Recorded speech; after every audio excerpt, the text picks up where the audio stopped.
Luso Italiano, Luxury Imports sponsors Boxing Bros UK. Well, maybe we should move on to the rankings. We'll start with the IBF. Yeah, I've got it up on the screen. Lovely. So, Daniel Dubois is a champion, yeah? Martin Bacoli and whoever he fights in this eliminator is the mandatory, yeah? So let us say if Jagba doesn't take a fight, it's Frank Sanchez, yeah? His last fight, he lost to Caballero. Filip Hrgović, Dubois already beat him. So, Chisora's fighting Otto Wallin, yeah? And then you got Fabio Wardley. Like, these rankings are a joke. Oh, I forgot Del Boy's fighting Wallin, so he's not going to be available anyway, is he? I completely forgot. So you take Chisora out of the way. You've got Jared Anderson. Oh, mate, Wardley. Yeah, and he's already dismantled Gerald Anderson, but I can see it maybe going to Sanchez next or a Hrgović, you know, who are both coming off of losses, and it doesn't make any sense. I was actually, you know what I mean? I mean, it's a shame, like, because the Caballero fight was a good fight. Clearly, Caballero didn't fancy it, and obviously Frank Warren's influence. The Jagba one, I really liked that fight. I think he's too much for a Jagba, but that interested me a lot. And it's another example, Chris, and you touched on it earlier. And we're big fans of Frank Warren here. Chris had his first interview with him. If you haven't seen that, check it out. But I do think this is where the old class of boxing rears its ugly head again, Chris, with this, because we want to see, as the fans, us YouTubers, media, we want to see the best fights. Frank Warren, I'm sure, will say he wants to put on the best fights. But if this, and I'm not accusing him, but if this is the case, this is not what we want in the modern boxing world. This is a little bit of a feature of the old-time boxing. And that's what frustrates me a bit here, Chris. Because you're still going to get it. It's boxing politics. It's getting in the way of the fights that we want to see. So that's the IBF rankings there. Absolute joke. Like, Frank Sanchez lost. AJ lost. Hrgović lost. Chisora's the only person who's won his last fight. And Fabio Wardley. And Wardley, yeah. But Chisora's above Wardley. I don't know. What's next? The WBA? That's even worse. So, yeah, WBA.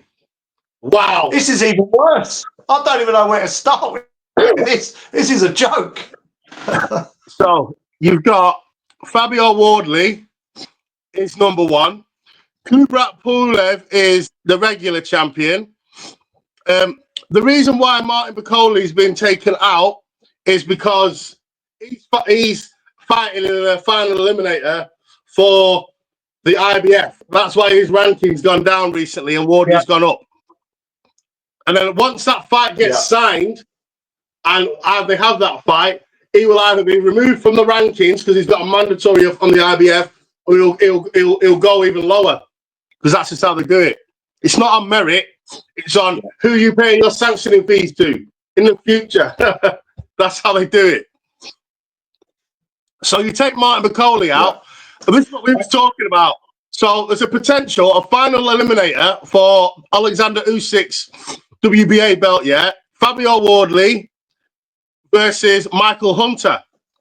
What the fuck has Michael Hunter done to deserve that higher ranking in the WBA? His last fight was against a Mexican journeyman. I'll tell you what he's done. He's fought a guy called Garcia in Mexico and Cassius Chaney for the fucking gold belt that no one gives a shit about. And he went life and death with Cassius Chaney, who's in and around the top 15, top 20. Why Michael Hunter, who's been about the most inactive fighter the last 10 years I've ever seen, who's still at number 3 in the WBA? I mean, the WBA is a bit of a joke. I mean, I think what they're trying to do with Wardley is, and I know the team that represents him, I know they probably quite like the idea of Pulev, who's coming off the back of the Char win. It was like the battle of the old men, wasn't it? Pulev versus Char, the battle of the old boys. I think what they want is to put Wardley maybe up against a Pulev, get that regular title, and just, I think that's the sort of trajectory they're looking for him to go to. The Michael Hunter fight makes sense, I suppose, from their point of view. Hunter doesn't deserve it, as you say, but do you know what's really funny? If Wardley fights Pulev and beats him, yeah? Which he will. Pulev and beats him, yeah, which he definitely will, then Usyk retires, yeah? Let's say Usyk fights Dubois, beats him, retires, yeah? Yeah.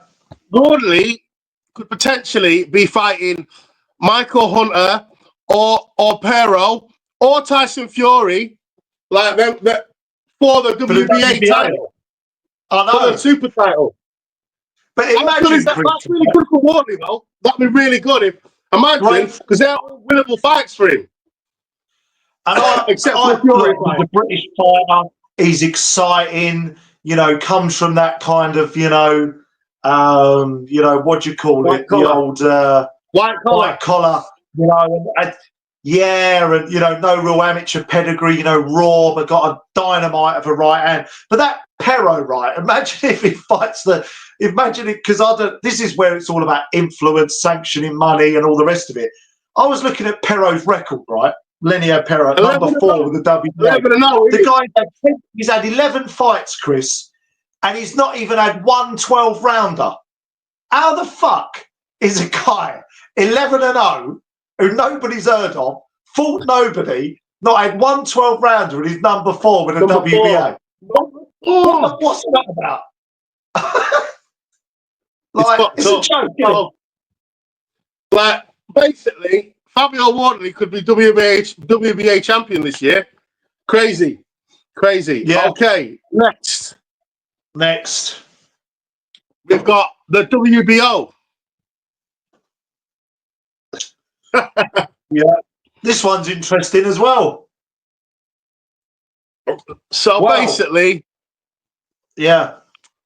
This one is a good shout though. For I was thinking about this for Moses Atuma. Yeah, Moses should fight the winner of Caballel Zhang. He should fight the winner of Caballel Zhang, and that'll give him a high ranking. He'll be like number 1 then. Yeah. And whoever wins out of that'll give him like a number 1 ranking, and hopefully Usyk retires, and he might even be able to get that interim belt. Because Parker's fighting Dubois. Because Parker's fighting Dubois, he's going to lose that interim title because they don't allow it. They're not going to let him be the interim champion when he's fighting for the IBF. I suppose this is an interesting one because it all depends on what the actual aspiration. I know Moses wants to be the youngest ever heavyweight champion, but I suppose I'm looking at it from a just if he goes a traditional route sort of thing. I like what you're saying there about the Caballel Zhang. I mean, I think, it's such a tough one to call Zhang Caballel as well. I think that's a really good fight, although I've got a feeling Caballel might get through that. And I do think that's a good matchup for Moses. You've got Justice Hooney there at number 5. I know he's on Moses' hit list, but then if Moses fights Hooney, who's a fast heavyweight, I think Moses beats Hooney. I think he's a bit of an unknown quantity, Hooney, but he's half decent. What does that really do for him in terms of the ranking up?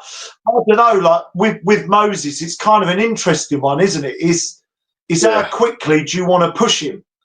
Because if you want to push him quick, the Zhang kind of Caballel fight, and then get him in line for the WBO. This is all if Usyk retires, of course, by sort of if he comes out and retires this year, the next 2 months. Then if Usyk does retire and relinquish the belts, I would say Moses, go for it. I don't know how the land is going to lay the lay of the land. Exactly. Because once Parker fights for that IBF belt, he'll lose his interim title. Yeah. And then, obviously, then the winner of Caballero Zhang, they're quite high up in the WBO rankings. That can easily be for the interim title. Because Park will either be champion or he'll either have lost and have to build his way up again to get it, you know? They're obviously, Chris, they must be pushing Moses to WBA route. I know he's number 9 with the WBA. He's in the top 10 with the WBA. It looks like they're trying to push him down the WBO route, doesn't it, with Moses? Yeah, that's what it looks like to me. I think as well, the interim because Frank Warren's tight with them, isn't he? They're like cross fingers, the WBO and Frank Warren. Yeah. So it's one of them ones. But look at this, even better. The WBC. So you've got Fury number 1, because they just love Fury. Mauricio Sullivan. He absolutely loves him. Wait for number 4. Wait for number 4 in the rankings. This made me laugh a bit. Lawrence Okoli. Hey! How did he get that? Tyson Fury, let's take him out of it because he's either fighting AJ, we don't know what he's doing. Caballero and Zhang, they're fighting each other. Take them out of it. So the highest ranking contender in the WBC, really, who's free, is Lawrence Okoli. Yeah? And Martin Bicoli's supposed to be fighting F.A. Jagba. So really, Fabio Wardley, Fabio Wardley should fight Okoli. Or Okoli's next fight, if he wants to go the WBC route, he should fight someone like, I don't know, maybe fight Hergovich, maybe fight Fabio Wardley and Okoli. That would be a good fight. But they're both with Queensbury. And I just know Frank Warren doesn't like to pit his fighters against each other unless it's big money or world title eliminator or something. You know what I mean? I wouldn't be. I can't. As much as I'd love to see the Wardley Okoli, I don't think that'll happen anytime soon. Just the name on there at number 8 in the WBC. If he doesn't actually have this eliminator with Bicoli, I think Lawrence Okoli and Jagba might be an interesting matchup. Yeah, that might not be a bad fight. That would be a really, really good fight. Like, look at the rankings here. Like, these rankings. Hardly any of these fighters are free to fight. You've only got like Okoli, Wilder, but Wilder's